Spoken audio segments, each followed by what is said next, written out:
Back in 2017, a big challenge came up in my family life. My wife was diagnosed with Alzheimer's, and the dynamics of our life together switched around 180 degrees. Suddenly, I was the caregiver. But as I reached down deep inside myself to find the means to help her face her illness, a new burst of artistic energy bubbled up as well. Unfortunately, I had kept all those scratchy pencil sketches and the posters I'd done over the years in my flat file. So when I could, I took a couple of drawings I'd done in marker and colored pencils in the 1970s and scanned them into my computer.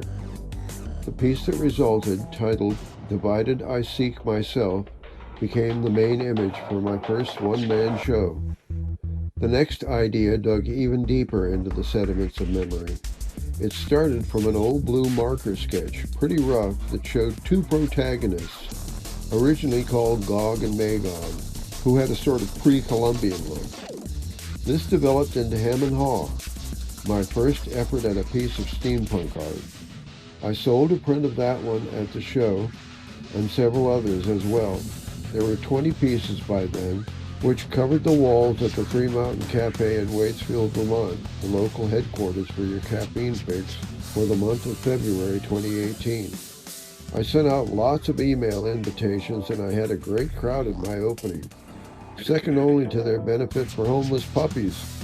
I was really floored when I was working in my studio a week later and got a call from Rachel Jones from 7 Days Vermont, the local arts newspaper. She said she'd made a special trip down from Burlington to see my show and asked me if I would mind giving her an interview. Would I mind? Does a bear?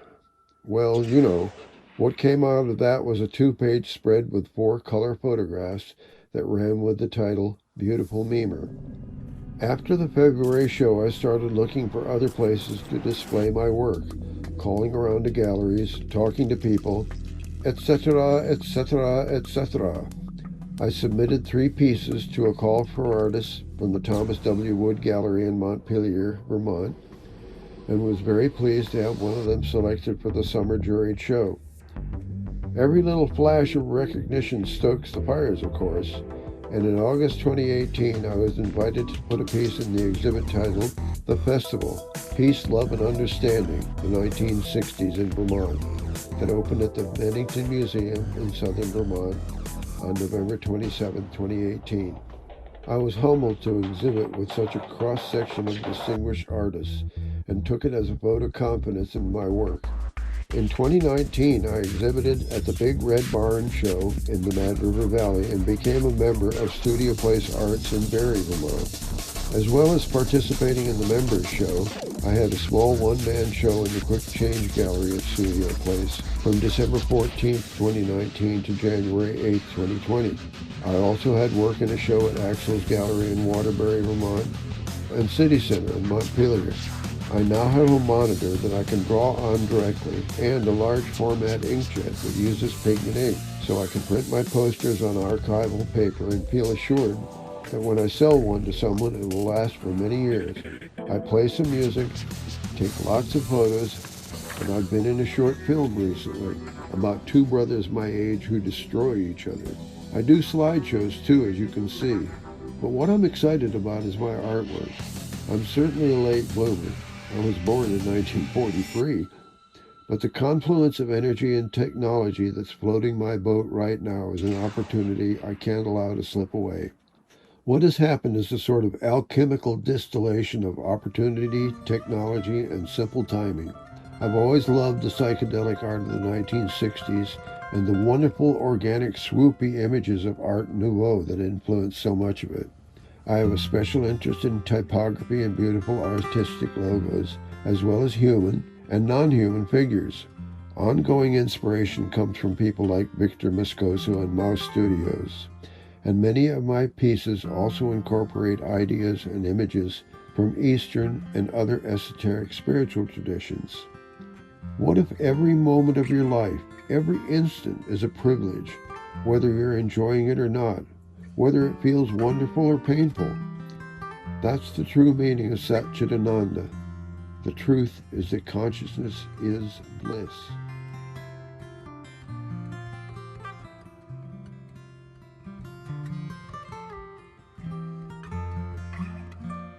All of my work is dedicated to Judy, my wife, who graduated to the next world in May 2020 after 47 years of a wonderful romantic second marriage I had never imagined could happen when my first one crashed and burned in 1972.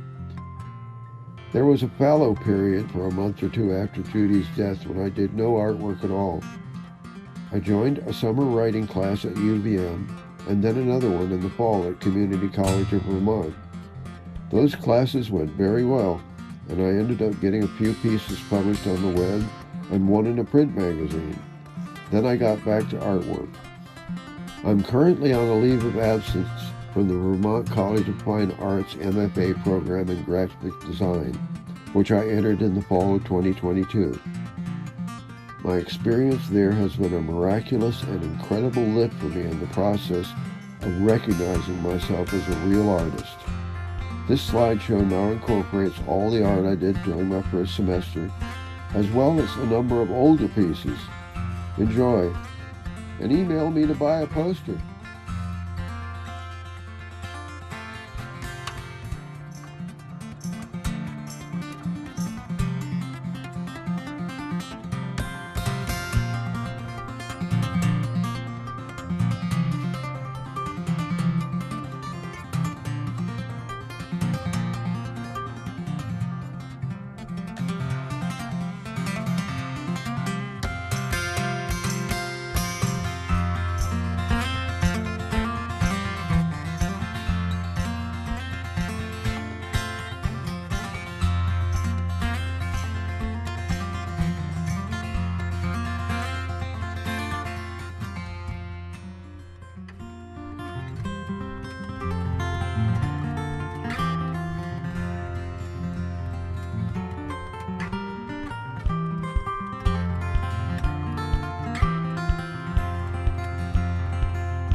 One, two, three, four.